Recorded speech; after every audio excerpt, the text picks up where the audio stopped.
Welcome to Analyst Talk with Jason Elder. It's like coffee with an analyst, but there's no actual coffee. Each episode, we interviewed an expert in the field of law enforcement analysis to share their career-defining stories and to get their insights on the world. Please join us on recognizing and learning from these brilliant minds as we define the law enforcement analysis profession one episode at a time. Thank you for joining me. I hope many aspects of your life are progressing. My name is Jason Elder, and today our guest has 47 years of law enforcement experience, both in criminal investigations and intelligence operations. He was tasked with developing, establishing, and managing the statewide National Intelligence Program for the Southwest High-Intensity Drug Trafficking Area, also known as HIDTA. After 9/11, he was the training committee chairman for the U.S. Department's Global Working Intelligence Group, also known as CWIG. He also served on the U.S. Department's Bureau of Justice Administration Criminal Intelligence Coordinating Council, also known as CICC. He was an IALEIA president and executive chair from 2000 to 2011. In fact, he's number 15 in terms of the membership number for International Association of Law Enforcement Intelligence Analysts. So he's been around for a while, and he is a great instructor. Please welcome Ritchie Martinez. Ritchie, how are we doing? I'm doing fine, Jason. Thanks for having me. Well, geez, I'm sorry for that brief introduction. For 47 years to try to get that in less than a minute is quite a task. Yeah, you did pretty good, and maybe I'll have a few things to help fill that in for you. So, we got a challenge today because somehow we have to showcase your career and at the same time keep this under 8 hours. So, but I do want to start from the beginning. So, tell the audience how you discovered law enforcement analysis. it started back in 1973, actually. Well, I started my law enforcement career at that same very time, and I was hired to come to Arizona to work undercover narcotics. I was living in Washington, D.C., going to school to be a cop. I always wanted to be a police officer when I was 5 years old. And so that was my dream. And so I was going to college to be a police officer. I got an opportunity to come out here and go directly from the academy into undercover narcotics. So here I came from Washington, D.C., to Arizona on the Arizona-Mexico border. I was told to live in a little small town called Naco, Arizona. Believe it or not, in those days, I did not speak Spanish. My last name was Martinez until I came to Arizona, and it was quickly told to me that it was not Martinez, it was Martinez. So that was my first analytical experience. So anyways, we started the task force after about a year of being on the department. In those days, the LEAP law enforcement education program was funding task forces that were going to be doing drug investigations. And so they put a lot of money into the development of task forces in Arizona, California, and Nevada. And part of that initiative was that every one of these task forces were to have an intelligence component in them. And believe it or not, this is like in 1973 where it was mandated. And when we think a lot that's happened since then and where we're at, and many departments don't even have that now, they required it. And so I had to commit to training. And I had, in June of 1973, I attended 85 hours of what California Department of Justice in those days called Criminal Intelligence Data Collector course. Preceding that, in November of that same year, I attended another 85 hours of training in basic criminal intelligence analysis, which was at that time put on by Anacapa Sciences, which they have done a tremendous amount of training. So here I was a year, almost 2 years into my career, getting this formal training. And at the same time, our office, my substation was in Sierra Vista, Arizona. And some people may know this, but in Sierra Vista, there's a military installation called Fort Huachuca, and that is the headquarters for Army intelligence. So beyond that, I was able to get a mentor, a guy by the name of Captain Loomis, who was volunteering time for the Sheriff's Department. And ideally, he was also helping me establish our intelligence program for what we call Metro 6. As a matter of fact, I have on my shelf here a annual report that talks about the development of our intelligence unit and establishment of an intelligence officer and doing targeting and so on and so forth. So that's what got me started, Jason. during the rest of the preceding year, I attended conspiracy investigation training course for LAPD. I went to major management investigation course with ICP. I had almost 14 weeks of specialized training the very first, second and third year of my career in law enforcement. So, I mean, I was set to go. And when I got that analytical training, it was a really hard course, because during that time, ANACAPA, you worked the second week as many hours after the course as you did during the course. And so you probably put 120 hours of work in almost that week, it seemed like, because it was a very, very hard course. Matter of fact, they got in trouble afterwards because all these officers from California went back and charged their department overtime. So they had to modify the course. But look how lucky I was. And I was hooked. I mean, I was definitely hooked from that point forward. Interesting.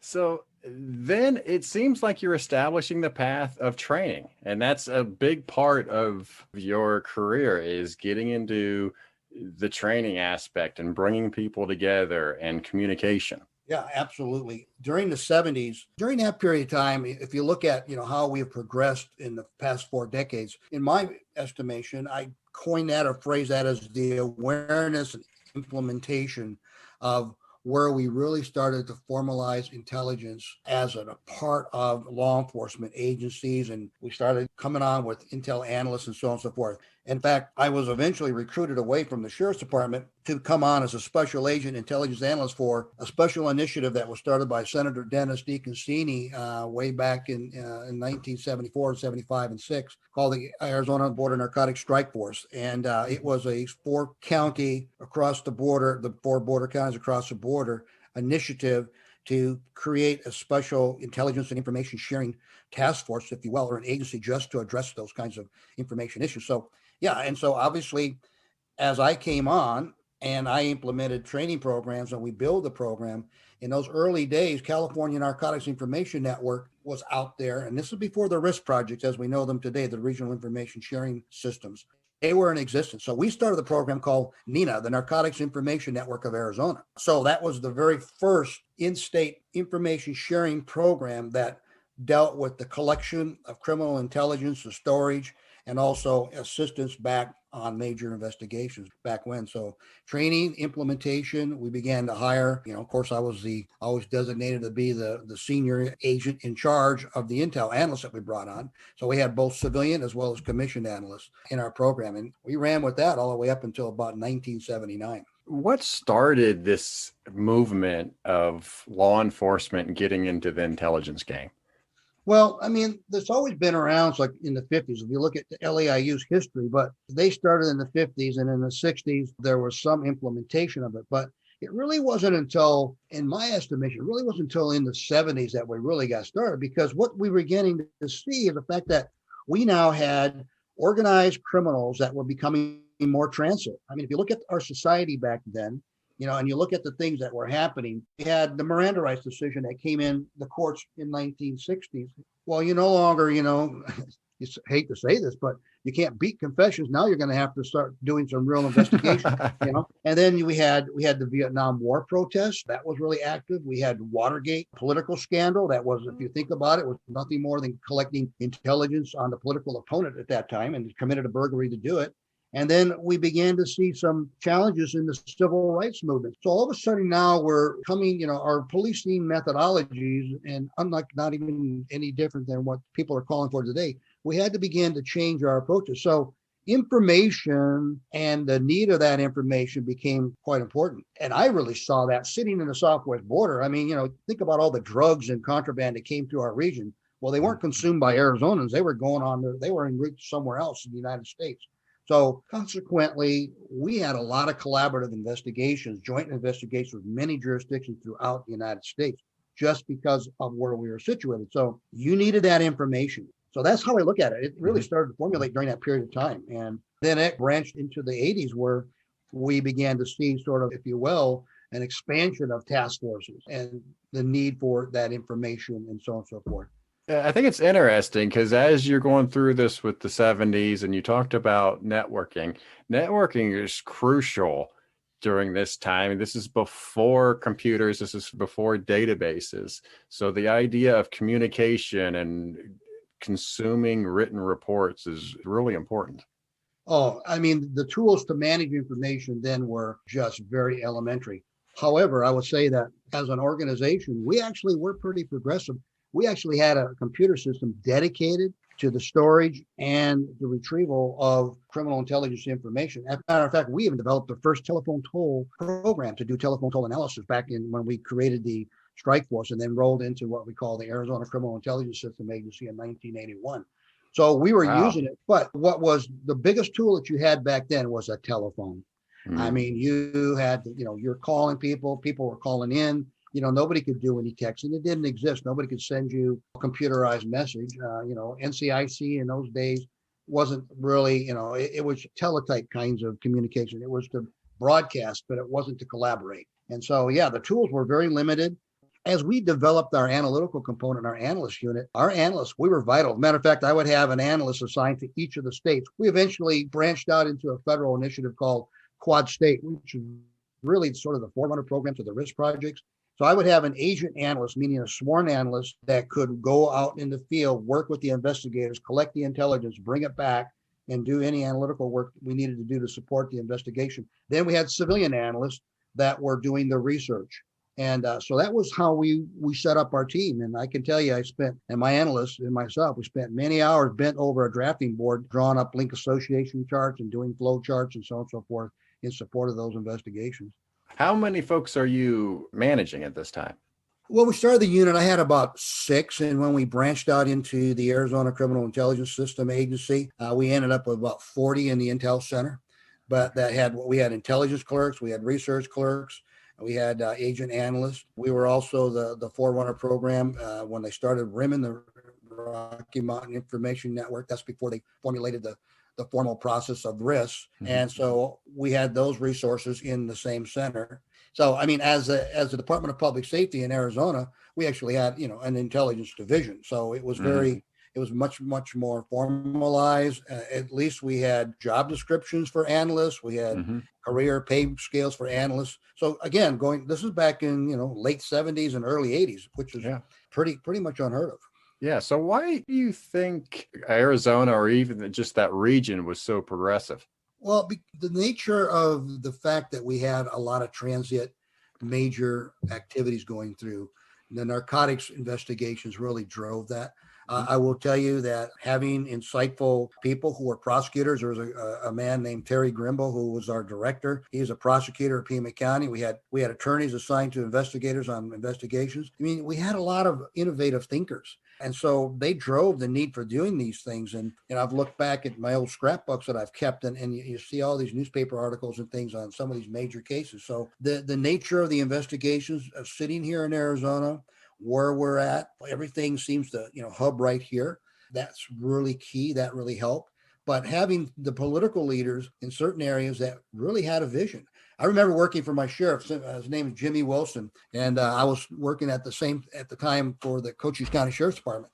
And I remember him coming back from a training program. He goes, I just went to this seminar and they were talking about this thing called community policing. And how you got to get out there and get know the community and so on and so forth. Now this is a 20-year some veteran sheriff sitting in the sheriff of Cochise County, and he goes, I for the whole time I was there, I was so confused. Like, when did we stop doing that? I mean, and he was dead serious, and he was one of the real persons that was instrumental in pushing for the development of this strike force that we actually eventually put together later in the 70s and was the forerunner for the Arizona Criminal Intelligence System Agency and the risk projects and all this other stuff. So, I mean, people like that were the innovators. And of course, I'm the guy doing the work. So, and my unit, we make them look good because we're kind of like where the rubber meets the road. We actually put the products together that enhance the rhetoric, if you will. Did a lot of major investigations. Our agency was charged with and responsible for the Bonanno investigation, way back when. So again, innovation, real creative thinkers, and good political support. That was key. All right. And this is also the same thing that later on, destroyed the whole program as well. So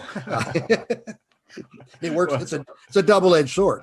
Yeah. Let's get into that a little bit, because eventually, as you progress through the 80s, what are some of the issues that you're dealing with and trying to work around?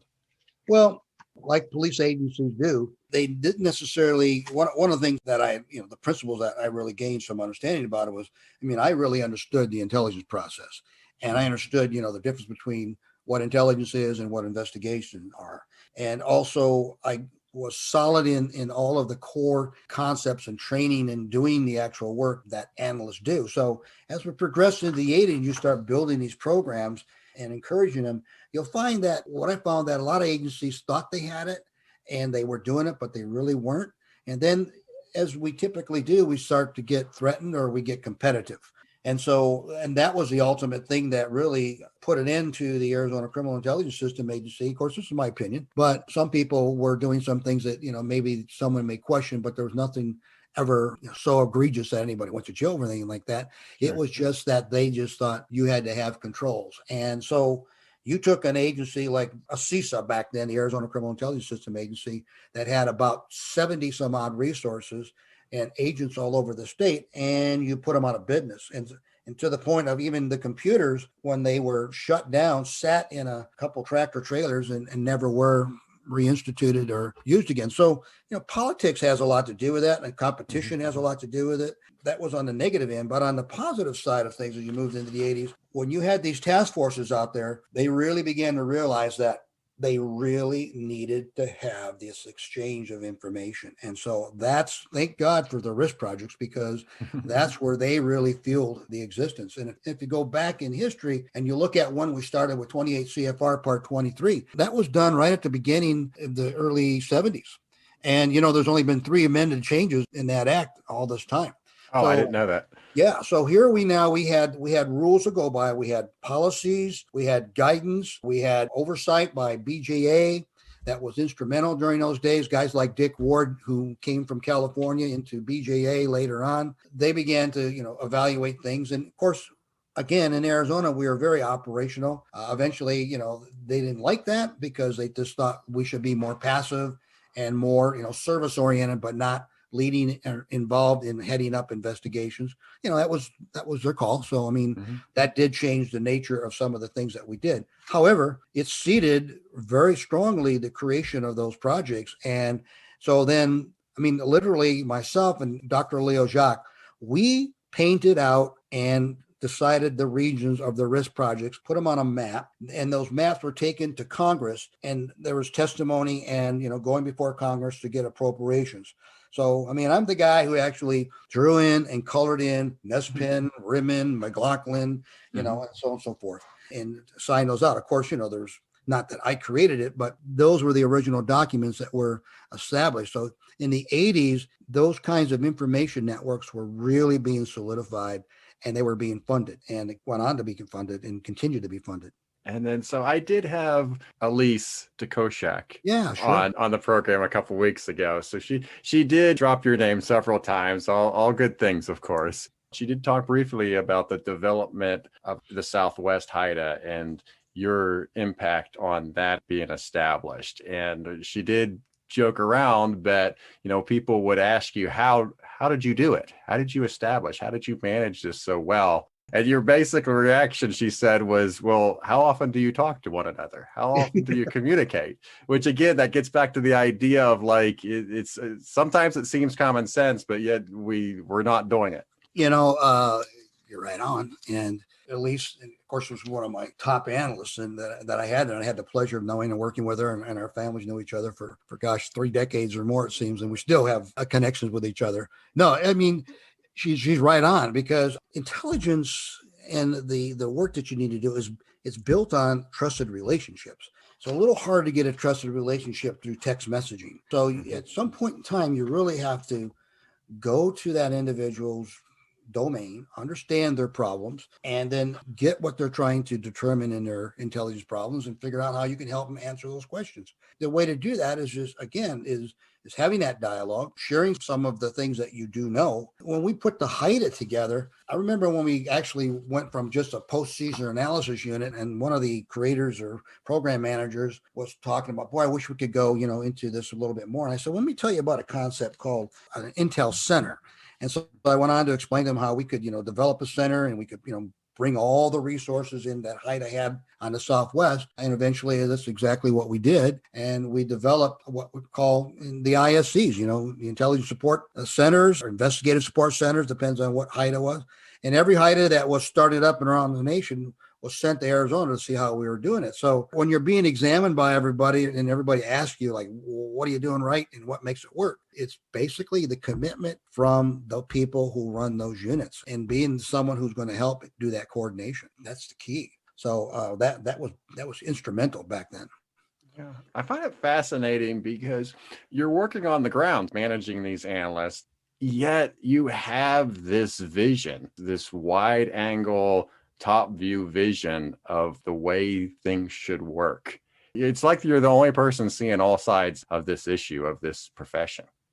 Well, it comes with time for sure. Yeah. You do gain some wisdom, hopefully. When you said that, first off, thank you for that. That's a nice compliment. I also I always look to do that. I have in my classes when I teach, I'll say, this is a Ritchieism. I call it my 30 degree off the issue. And what I tell everybody is that, your job as an analyst is not stand in front of the problem or underneath it or on top of it. You want to stand just a little bit off to the side, because when you come off about 30 degrees, it's amazing how much more you can see around the issue. And so I've always kind of adapted when I look at an operation, I look at my analyst, I look at what we're trying to do, the products, process. I always try to get that other little angle, that other thing that's on the other side, because that's where the challenges lie. And that's where you go towards the innovation. And so I think in this profession, while we think, oh yeah, it's just, doing data analysis, pretty straightforward, there's still plenty of room for innovations. And I say that because I look at the tools that I had and started to work with in the 70s, which are still appropriate today, and look at where we've gone with automation and the fact that we've got our computer vendors designing programs and tools and talking to the analysts who are doing the work to create those very, very useful tools in very complex data management situations and doing the analysis. So I think that's what's helped me get that view at this point. And the other thing too is I retired the second time in 2010. I got recruited into being one of the key assessors and doing baseline assessments of the fusion centers. And so there were 72 fusion centers at that time. We had already developed baseline capabilities that each of the fusion centers were to do. And so, I had a number of them that I went to personally and sat with the staff, and we had a set of questions. I can tell you that when I went on some of those site visits, I had a person from DHS INA, I had a FBI Field Intelligence Group supervisor, and I had a pure fusion center director. They were on my group. And so then I was the lead. So we all took notes. We asked standard questions, and I could sit back and I could see, wow, in some cases, this was the very first time that the analysts was sitting in the same room with some of the managers and supervisors, and because I had very specific questions that were for the analysts. And so, as they say, if you've seen one fusion center, you've seen one fusion center. So, there's nothing wrong with that. But when you look at these programs, I could come in there and say, okay, this one's not really working well. But we weren't there to assess how well they did. We were just there to assess, did they have the ability to develop the capabilities? And so, but I could tell by just looking at the dynamics or the lack thereof that there was going to be problems. That makes sense? It does. So as you said, you got different people running this, and each of them have different issues, but the bones should be basically the same in terms of the setup and in terms of working together and communicating and similar tools. But I'm guessing since there are various HIDTAs and various risk centers, you have a lot of discrepancy going on throughout the country. Yeah, as well as it's a criticism, I also don't blame police managers sometimes for not managing the intelligence function very well, because first off, they're not trained, and there's very little opportunity for them to understand what a healthy intelligence operation should look like. And by that, I'm meaning where you actually have planning, you have collection, you have evaluation of the data, you have analysis, and you have the dissemination reporting. And if necessary, you repeat that process. And this basic course that I teach for LSU right now, it's a 20-hour course. We just, by the way, finished the Zoom version of it. And the first rollout of the course is going to be presented in Rhode Island. I'm going to be the lead instructor on it. But it's opportunistic when we can get a unit commander, supervisor with the detectives, with the analysts, all in that same training group, because they get on the same sheet of music, if you will, and they understand the concepts, because we teach the management of that process all around the intelligence process, just what I've talked about: the planning, the collection, the evaluation, the analysis, dissemination, and the reevaluation. I mean, we build that 20 hours of training around that cycle. That's it.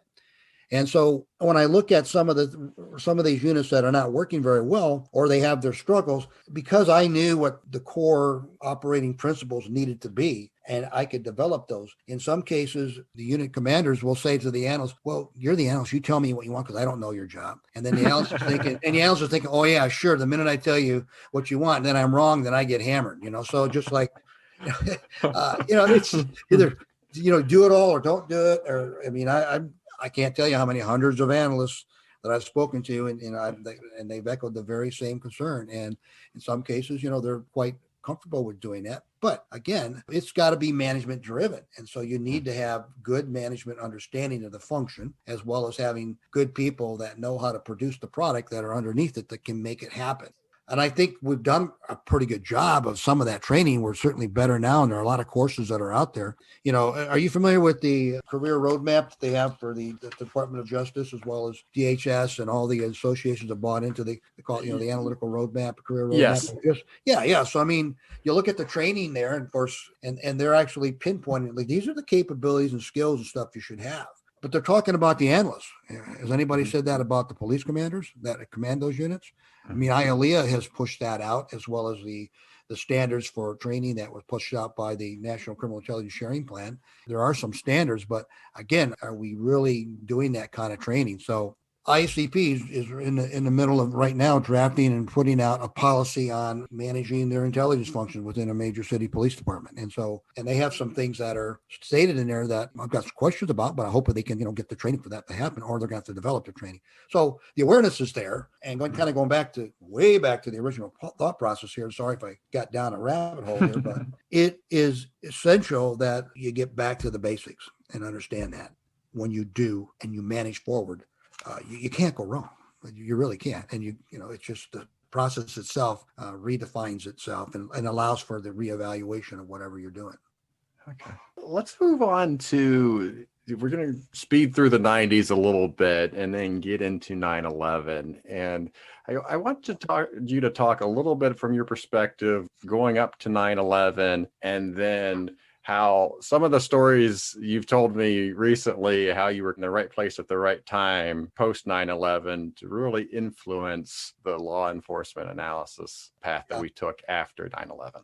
Well, in the 90s, the big push was counter-drug. One of the key factors that happened in the 90s is the United States military, i.e. the National Guard, actually funded Title X task forces, and they were to support various law enforcement agencies in that mission. And so when I left the HIDTA Center, I had 23 National Guard people working for me in that center under my control. And they were assigned to various analysts as well as in other details. And so that was a pretty big deployment. So that was huge.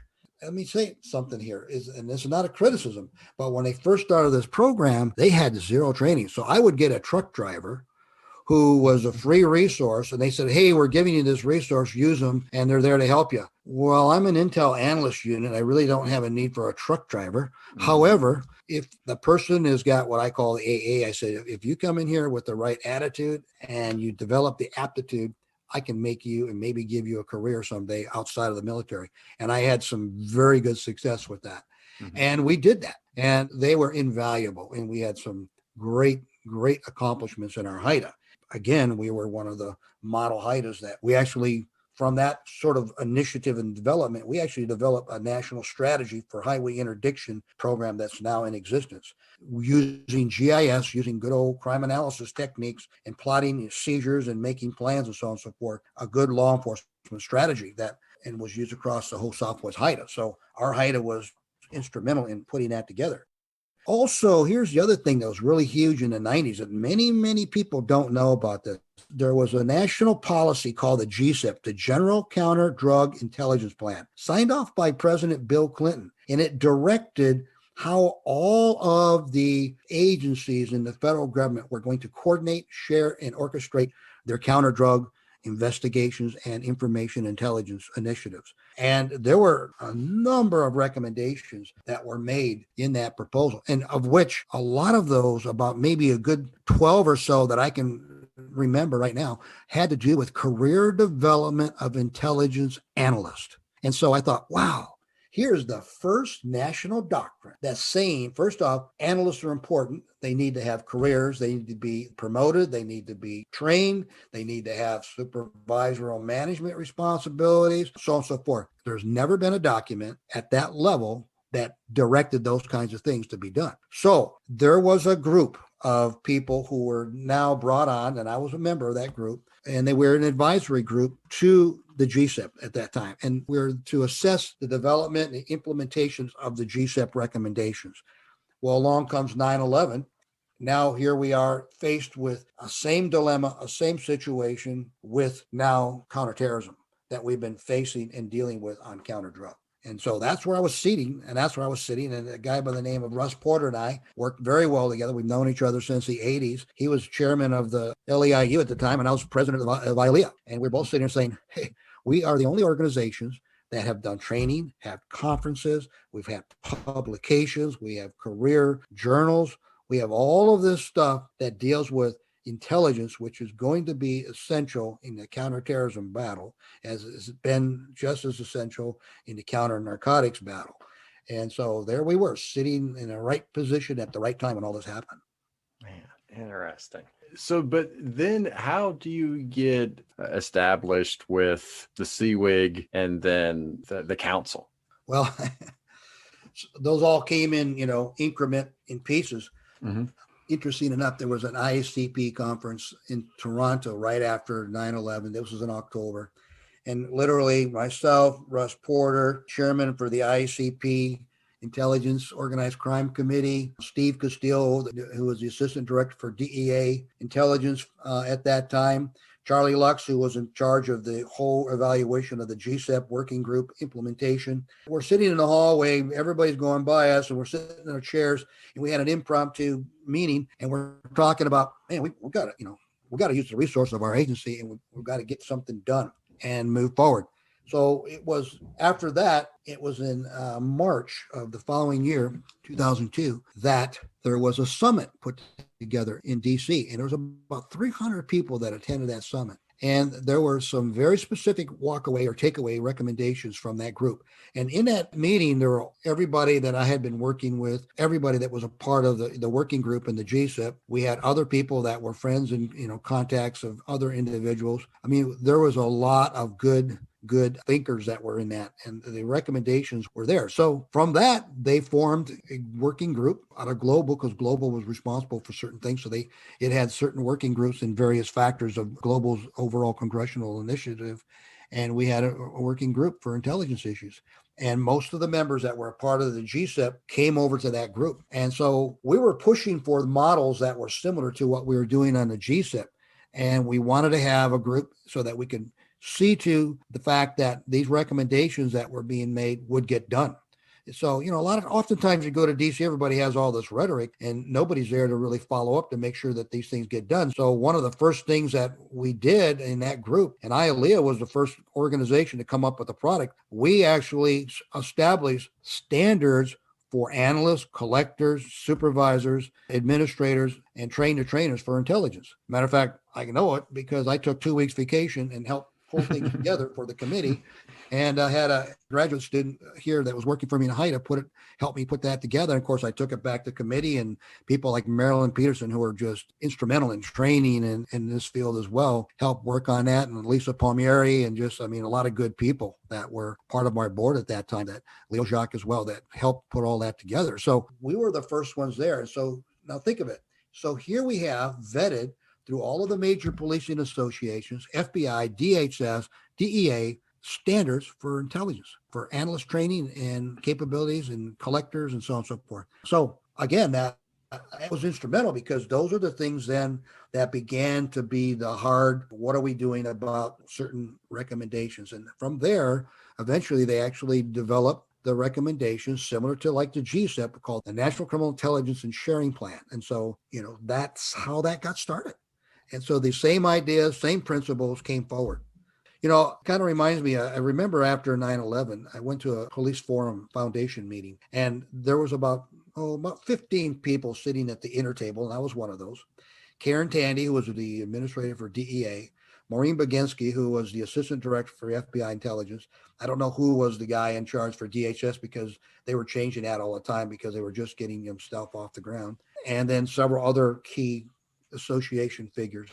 And they went around the room asking, okay, what is the barriers to us tackling the counterterrorism problem, so on and so forth. And long story short, but when it came around to me, I said, well, the problem is threefold. I said, first off, to think that counterterrorism is any different than counter-narcotics and the lessons learned, we seem to want to be reinventing everything again when we should just look to bring forward the good ideas and build on the things that we need to, number one. Number two is that there was a lot of confusion at the border between whether a green suitor was going to be a blue suitor and the blue suitor was going to tell a green suitor what to do, meaning Border Patrol, Customs. So there was a lot of very frightened people about their careers and they were doing nothing.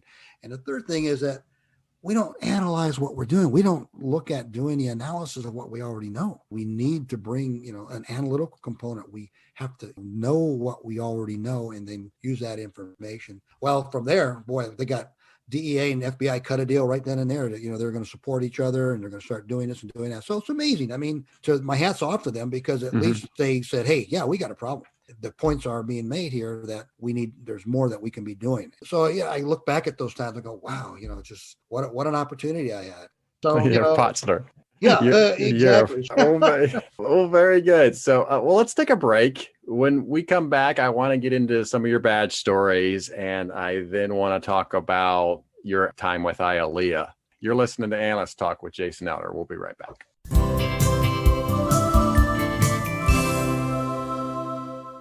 Hi, this is Sheila Dorn. Do you want to build your credibility with field personnel, with police officers on the street? Get a candy dish, put it on your desk, and fill it with good candy. That's your opportunity to talk with people and engage.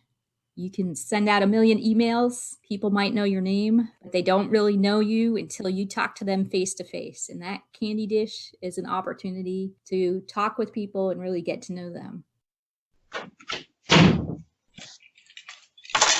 You didn't do the dishes? Well, no, I was busy doing other chores. But my completed chores is up 5 in the last 7 days.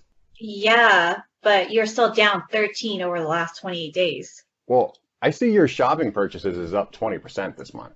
My spending is still down year to date. In fact, my black shoe purchases are half of what they were this time last year. Well, thank goodness last year wasn't a normal year. Plus, I bought you new underwear, so your clothes purchases is up 40% this month compared to last month. Well, wait, there were no clothes purchases the previous month, Miss Perfect. I didn't know you had the ability to divide by 0. You should be happy. Your temperature-led policing program has worked great in this house. I have not touched your precious thermostat in the last 6 months.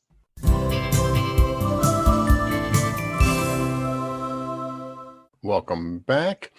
Ritchie, I want to get into your badge stories now. And for those that may be new to the show, our badge stories are the career-defining project cases that an analyst works on. You have a couple for us, so let's go over the first one. Well, when I went from ACISA and I was assigned and transferred over to Arizona Department of Public Safety, which is Arizona State Police, I was assigned as a senior officer detective to the intelligence division. So I was an intelligence detective. And as I mentioned earlier, we had a dedicated unit to intelligence, meaning I didn't have to work cases. We were evaluated on how many assists that we made and how we helped others make their cases and so on and so forth. So one of the assignments I had was outlaw motorcycle gangs for 10 years. And so working in investigation of the motorcycle gangs and putting stuff together regarding them statewide. And so in that assignment, one of the key things that I remember most is that very typically when an officer works a detail like that, you want to go undercover. You want to get dirty with them and so on and so forth. I never did that. I strictly went as an intel officer. We had about 8 different major gangs in the state operating. One particular group was an Arizona Dirty Dozen. They're now Hell's Angels. They were huge. They were very powerful. And just in coordinating, so in sharing the information, there were investigators with Phoenix PD, with Mesa PD, Arizona DPS up in Phoenix, outside of Avondale, working up there, TPD here, Tucson, Pima County, Maricopa. I went in there and I became sort of the catalyst of the whole group. Every day we were on the phone. We would work them down here in Tucson. They were working them up in Phoenix.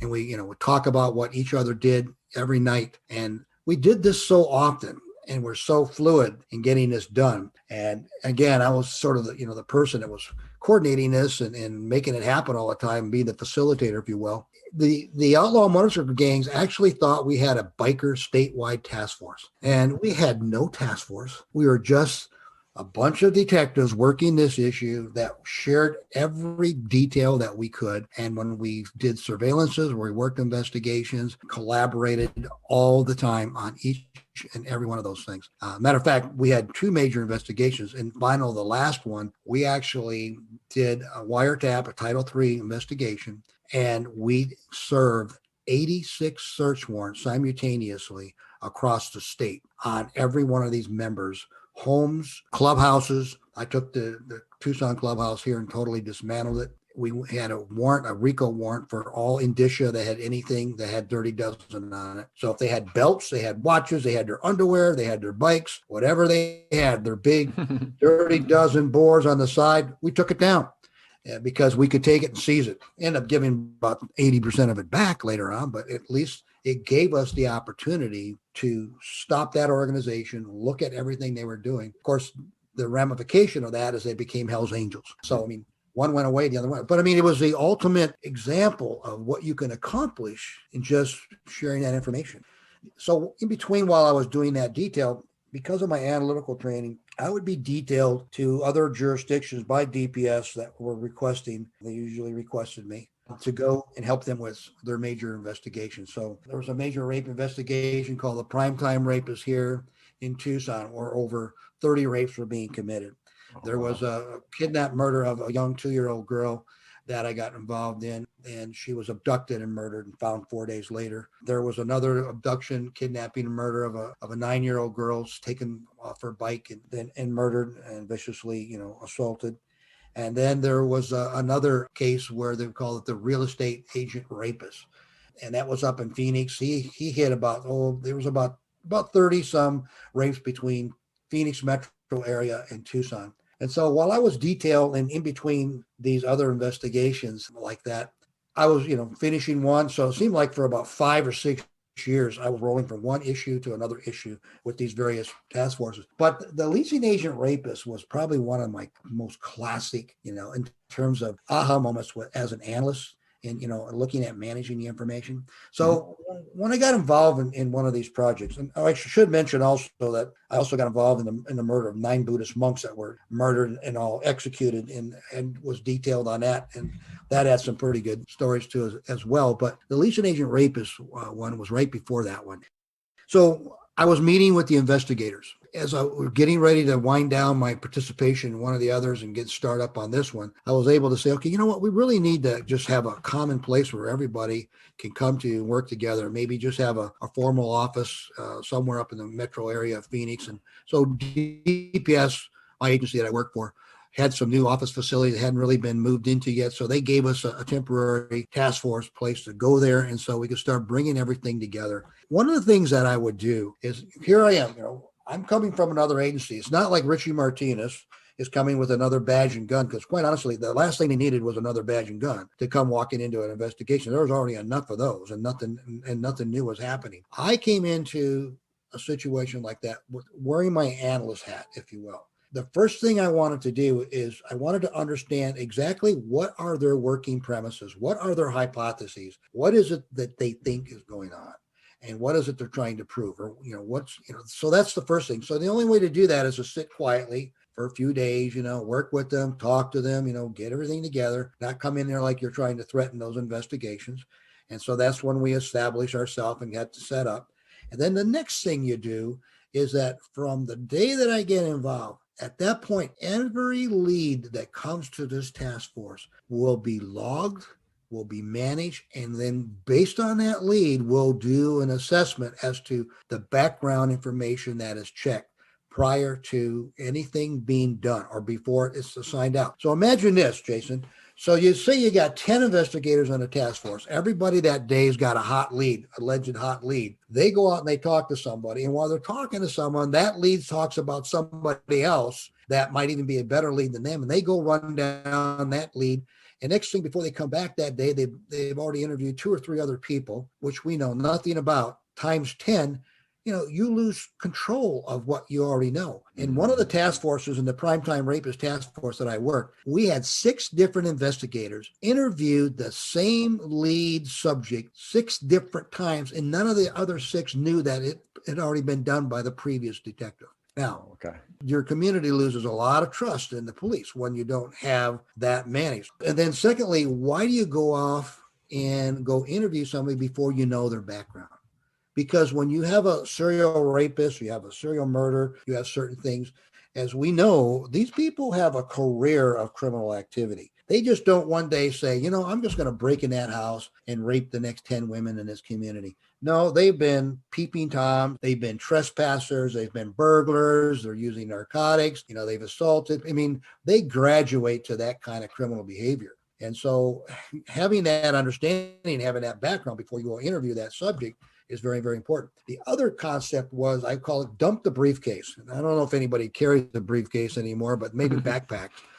So everybody is out there doing their stuff before we got the task force formulated, and they're working their little spin-off leads. And maybe they know what they have and they think everybody else does. But so I would meet with every detective and I would go over, okay, so what has been your involvement in the task force? What has been your involvement in the investigation? What leads have you done? What other things do you have that you think maybe has not been shared? So in one of these interviews, one of the detectives said, I went out to the scene and I picked up these cards. Apparently the suspect would fill out a card because, when they was being shown an apartment, they have to fill out a little information card. So the rapist was, not hidden.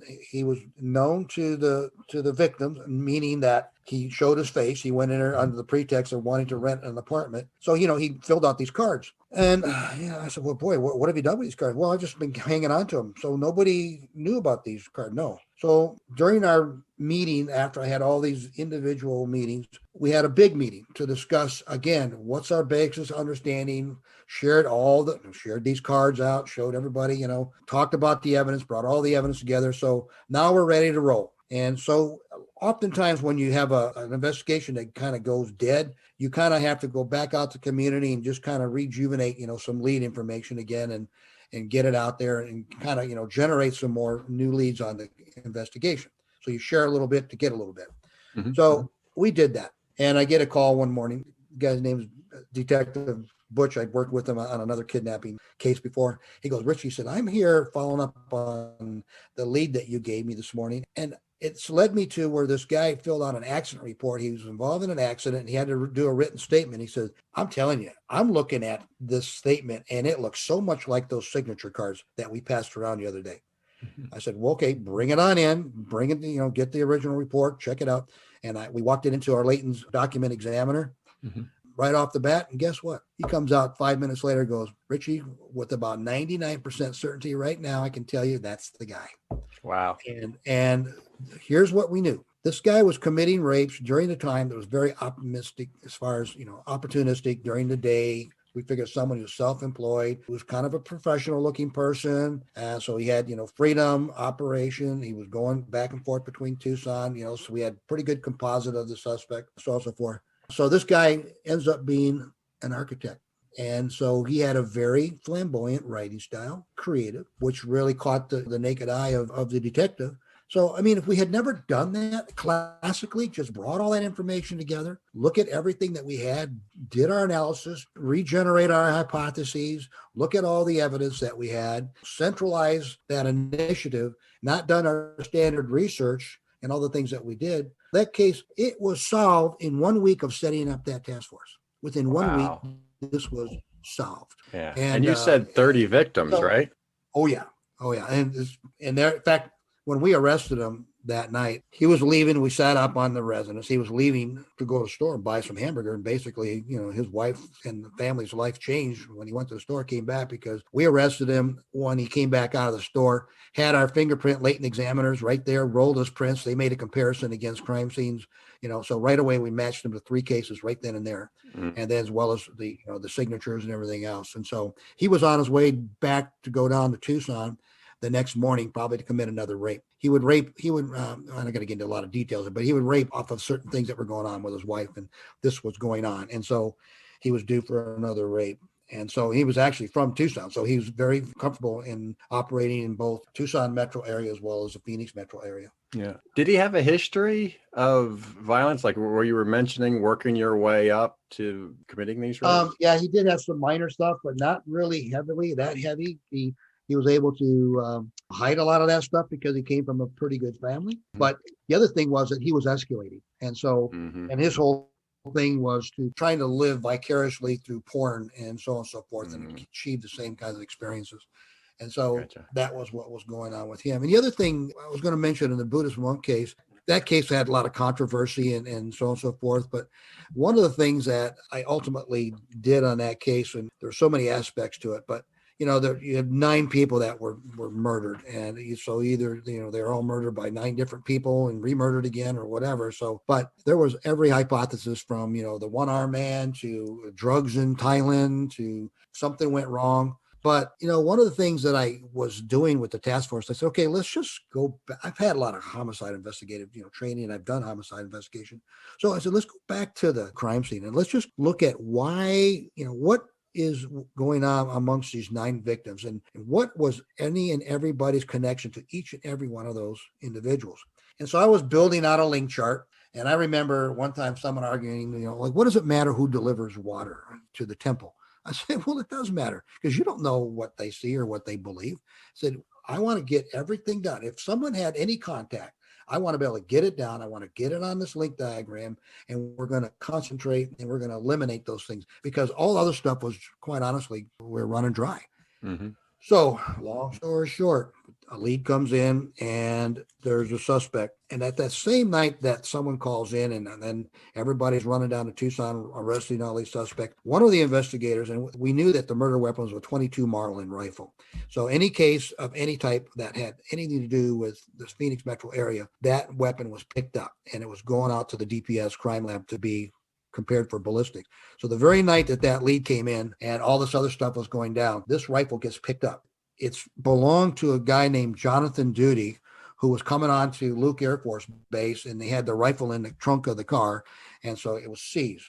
Long story short, he was a prime suspect, not then, but in my link chart, in looking at doing all the associations to the temple, guess what I had? I had a young man named David Doty, who was 14 years old, and he was a houseboy to the temple. He's the brother of Jonathan Duty. And he told his brother that these monks all have money, they have gold in the safe. He made him believe as if there were some goods there that could be taken in this homicide. It was just simply a robbery and a murder, just for money and for goods, pure and simple. No big conspiracy, nothing else. And the link was, and again, going back to, where did they get this idea? Well, it came from the young brother. And he wasn't involved in the case, but he gave them information. And one of the other principal killers, he had killed before that summer. By the way, these were all teenagers.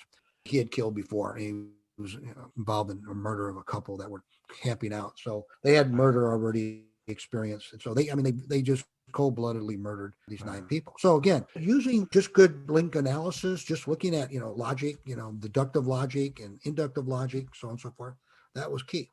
Is he just going in there and blasting like a active shooter situation, or had he seized them and then it's kind of they round them up, they put them in a circle, they want them to open the safe, they want them to get into the safe because there's gold in there. You know what it is?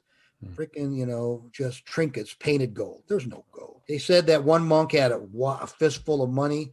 Well, it was sent to the monk by one of the young boys' parents that were working in the temple so that he could hold on to the money and manage it for him, not give him the money because he would spend it. A young man's take on what he thought was wealthy or what was valuable, which was all misdirected, obviously, and they end up, getting murdered for it. Oh, that's a horrible story. Yeah, it is. And it was tried twice. And there were people that confessed and then he recanted confessions and it was a mess. But again, from my standpoint, first thing we did, myself and Leo Jacques, who would work with me on many of these cases, we get in there, we managed the leads. We knew exactly what was going on. And before we got there, nobody really knew all of the leads that they had and what they already knew. And so we had a lot of support from the first line supervisors of the task force. However, the support from the commander was very limited. One of the first things that when I told him that one of the things I wanted to do is get everything under control and so on and so forth, first thing he said, no GD computer is going to solve this case. And I said, well, it maybe will not solve this case, but it will help manage this case and solve the case when you don't solve it and if you don't put it away right. And I can give you many stories about that. The old cliche is that if you fail to manage the information, you will fail the investigation.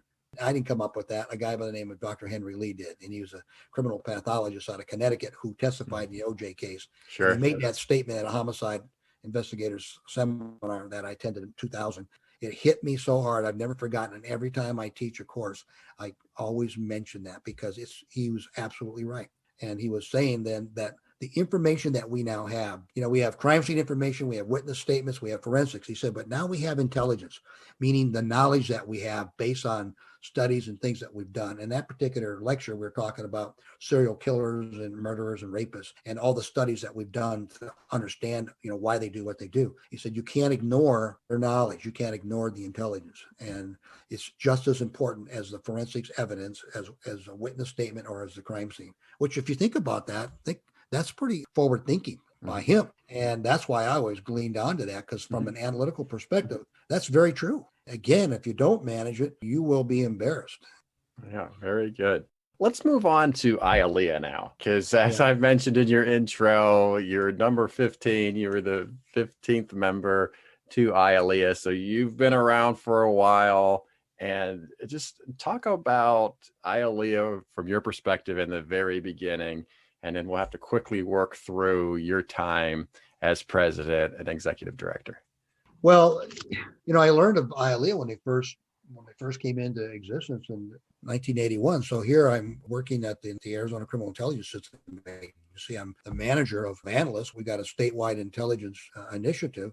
Then I learned of this group that's trying to. So I go, oh my gosh! I mean, there's actually a group that they want to get together, people that are doing what I'm trying to do and we're trying to build here. So, I mean, I immediately gleaned onto it. And so I think I went to the very second conference that they had, and there was probably maybe 10 people sitting around, and, they were mostly from the federal agencies in DC. I think we were in Philadelphia at the time. And it was interesting because they had no idea about the things that I was doing on the West Coast. And I knew nothing about what they were really doing on the East Coast. And they were just amazed that I had such an active group and we were doing the things that we were doing, supporting investigations and so on and so forth, because they were trying to get that kind of going in DEA at the time and in the FBI.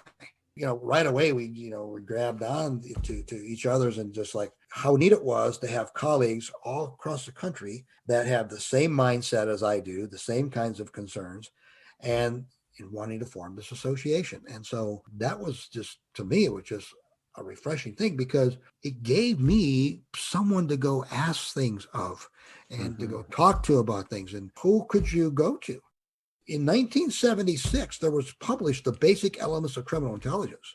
That was the first book. And that was my Bible. Oh yeah. So units should be doing this. And, these were things put together. And it was redone again in the 80s. And so, and I made sure that we did it again when I was president in 2000. So, I mean, that was the only thing that we had. And so then this network began. And that's how, IALEIA struggled because, if you said, well, you're an intel analyst or you're an analyst in law enforcement, they thought, well, what are you going to a shrink or something? Or, they didn't have any concept of what that was. So it's just a brand new profession, a brand new job description within the law enforcement profession. If they knew anything about intelligence, they might have known about doing analysis, but they didn't really understand what the intel analyst was doing. In most cases, the secretaries were like, "Oh yeah, you're our analyst." And, "Oh yeah, okay, whatever you say." No training and anything else. But so yeah, that was my early days. And then as I worked with the association at different times, I would be a director at large, or I'd work on a committee or something like that. So for me, it was always like, this is my organization and this is where I'm putting my stake. And you and I talked a little bit before about, I think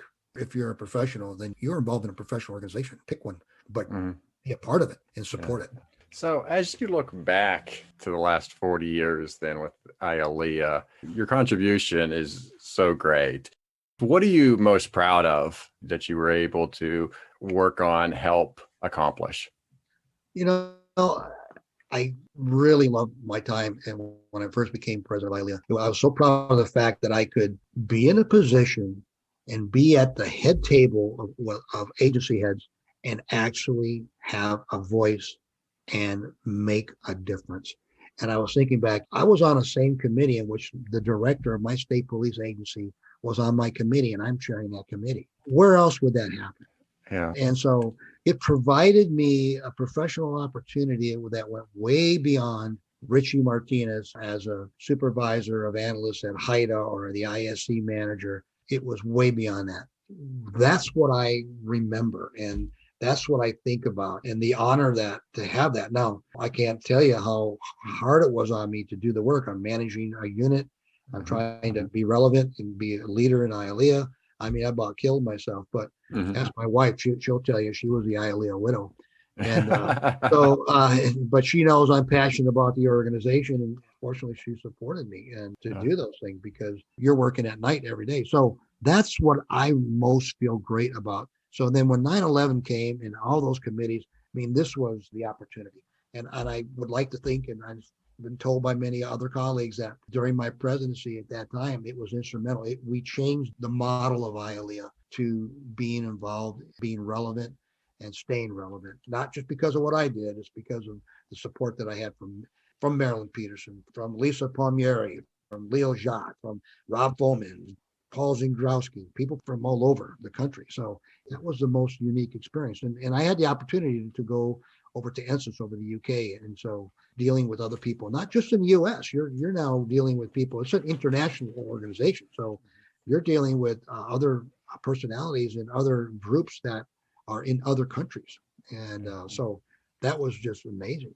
So what were some of the things that were implemented during your time?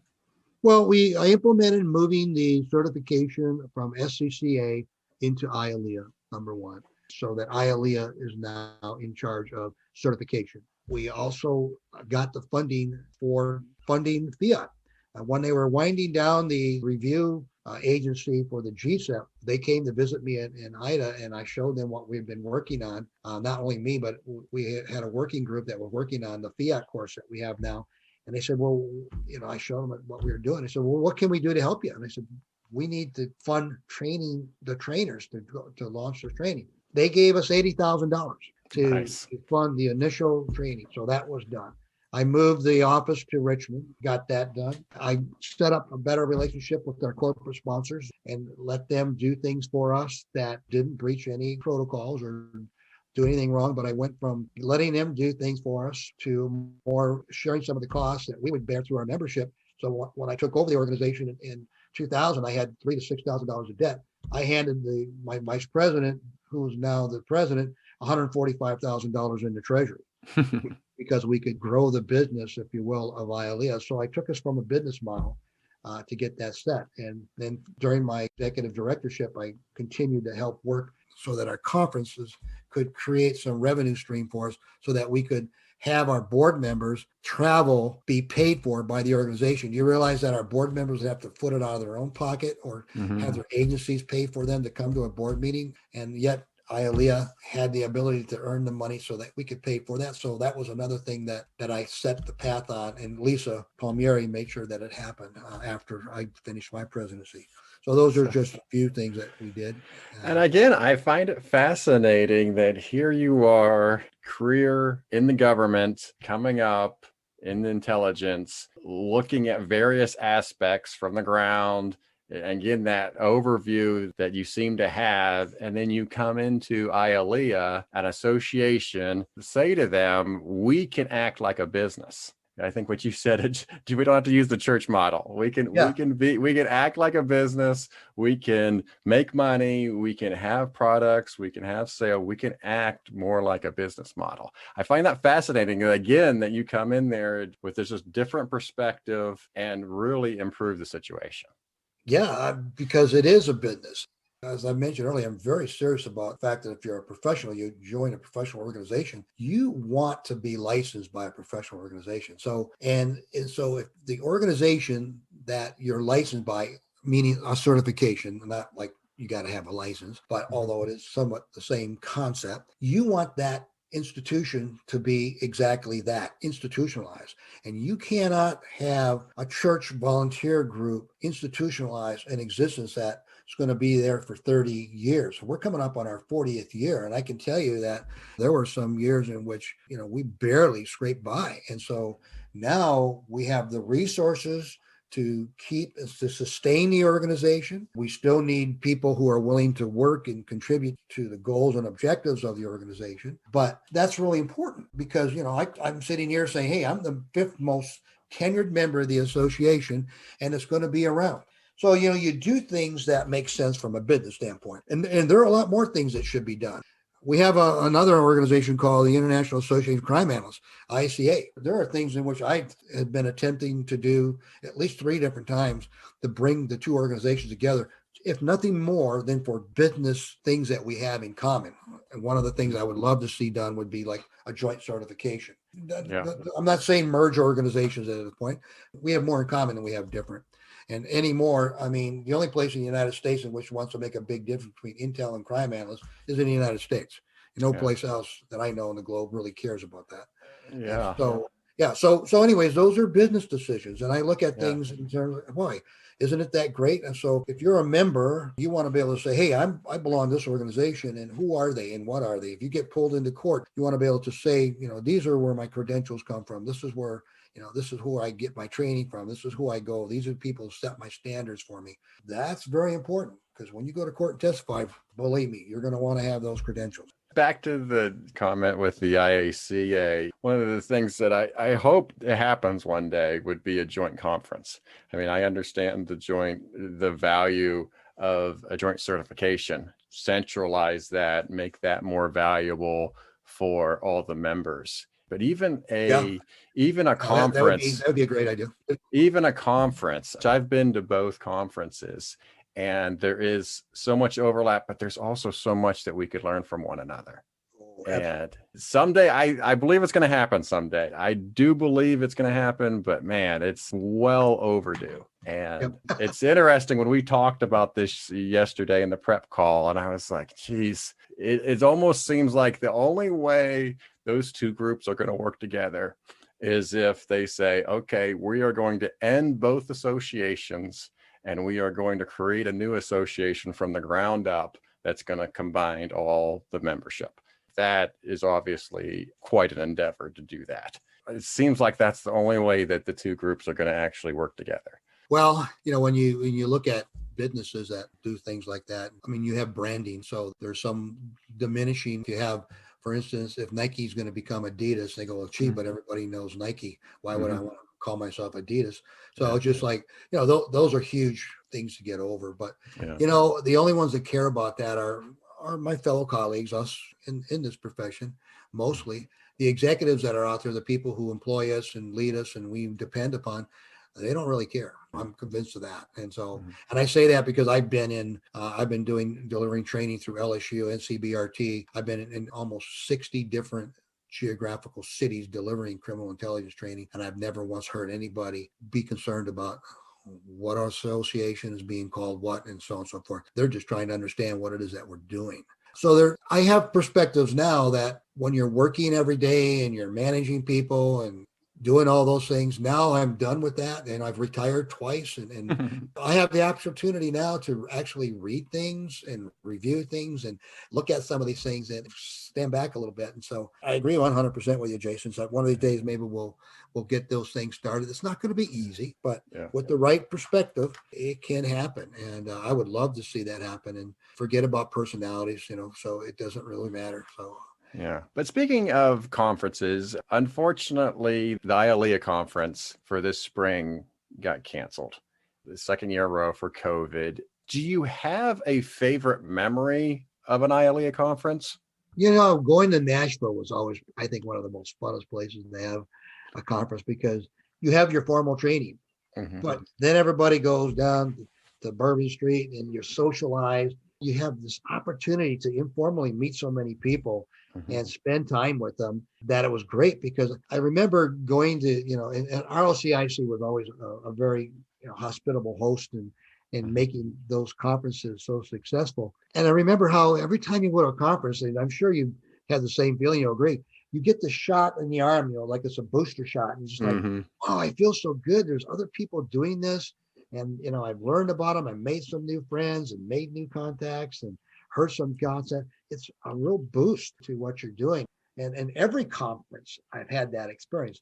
But there was, when you say that, Nashville comes to mind because it's a fun city to conference in. And it's interesting and, all that kind of stuff. And it always seemed to get well attended. Any place where there's good tourism venue, because it's nice when the people can bring their families too. And make it a nice event. So those are important to do stuff like that. All right. I just have some general questions about law enforcement analysis profession to finish up this interview. I guess as you look back, what are you surprised by that the law enforcement analysis profession hasn't figured out yet? When you first started, you're like, oh, by 2021, we're going to have this figured out, but yet we still struggle with it. I guess I'm most surprised at the fact that I just think that we have sort of delayed implementing our professional existence, meaning that we're still too passive and we're not really pushing ourselves out there and getting involved and promoting our ideas and our professionalism. There's, so many new people have come into the profession. They come out of college. And Jason, I get the fact that we're working in a law enforcement environment.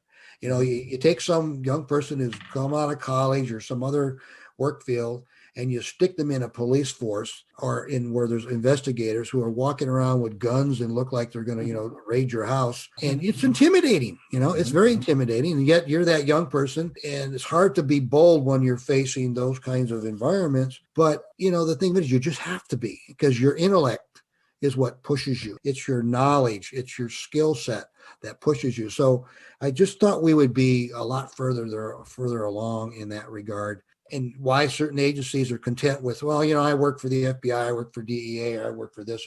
I don't need to have somebody else validate me or training. No, I'm sorry, but your heads of your agencies belong to IACP. They're an association. They probably belong to other things. And so that's a little disappointing because I really thought we'd be a lot further along. Yeah. One of the ones that I have as I look back is that I'm surprised there's not more people that had analyst background in leadership positions.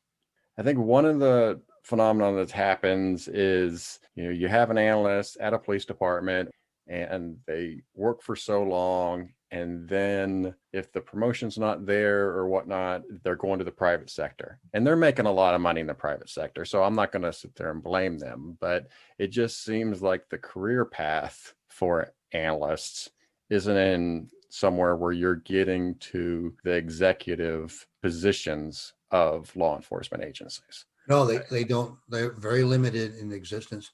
Even when I left DPS in 2010, I was the ISC manager. A captain held the position. He left. I took his position. So I was the interim director for the ISC.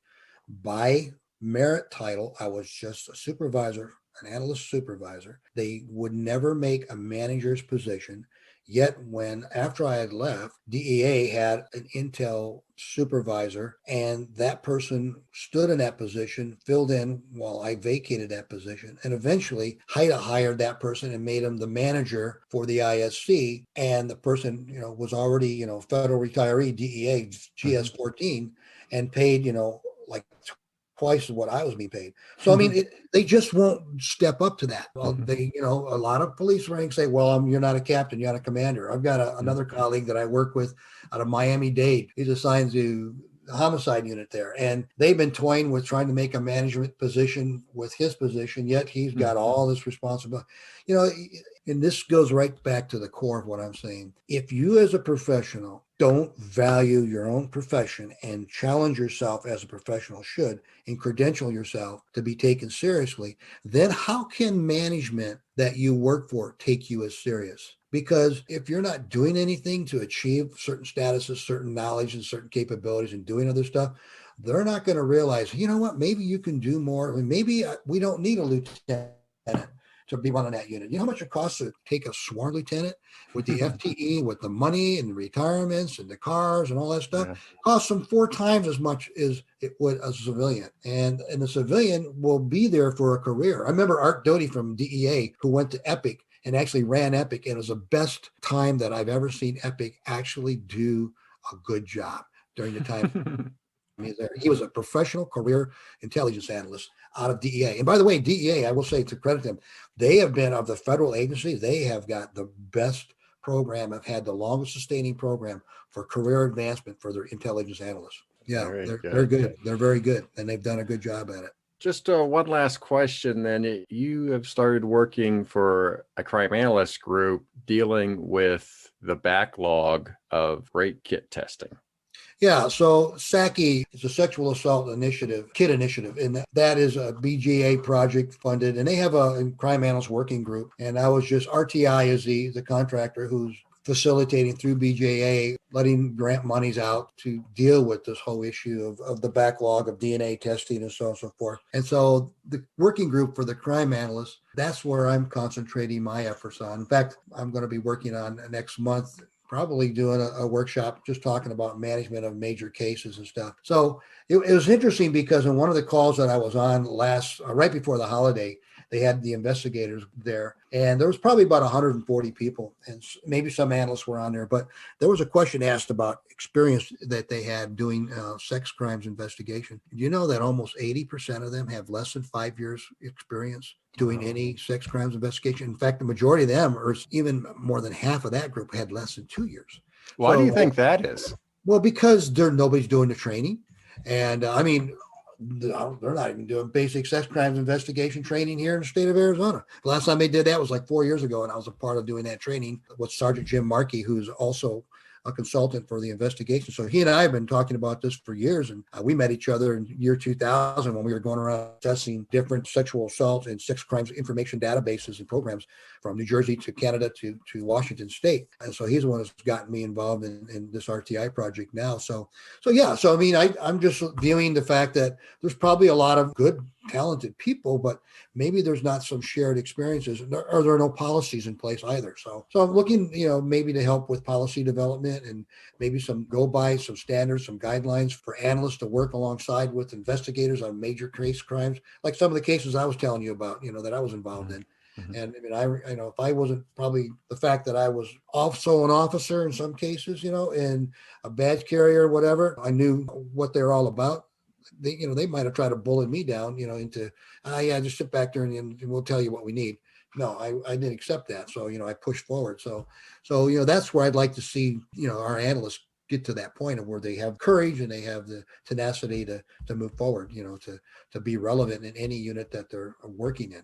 And the best way to do that is arm yourself with knowledge, with skills and credentials, Yes. All right. Well, very good. I'm glad you're on that initiative for the rape kits. All right. Well, our last section to the show is Words to the World.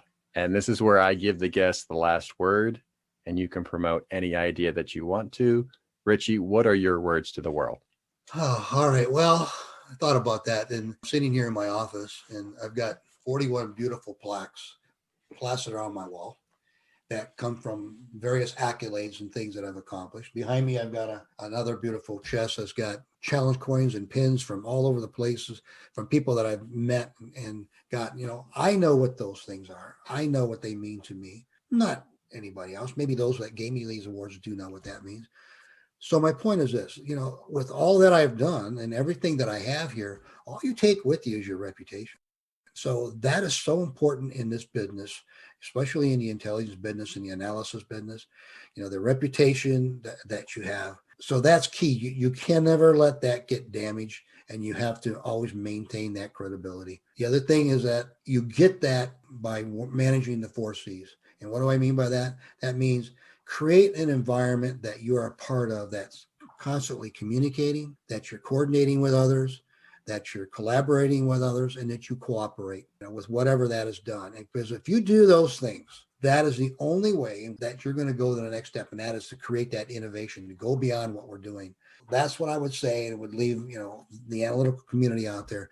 Maintain that credibility, because that's all anybody's going to remember you by, is who you are as an individual, as well as always work to that collaborative environment, putting those things together. You can't go wrong. Very good. I leave every guest with, you've given me just enough to talk bad about you later. I do appreciate you being on the show, Ritchie. Thank you so much, and you be safe. Well, thank you. And again, good luck to everyone out there. And I hope that they can pick up a few good ideas from what I've had to discuss. So thank you, Jason.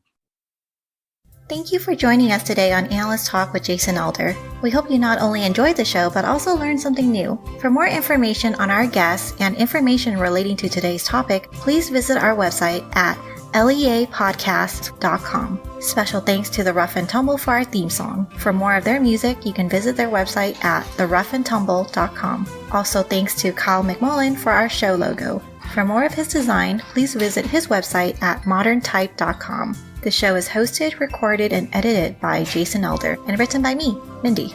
You can contact us both via the LEA Podcast website. Please join us again next time as we interview another expert in this great field.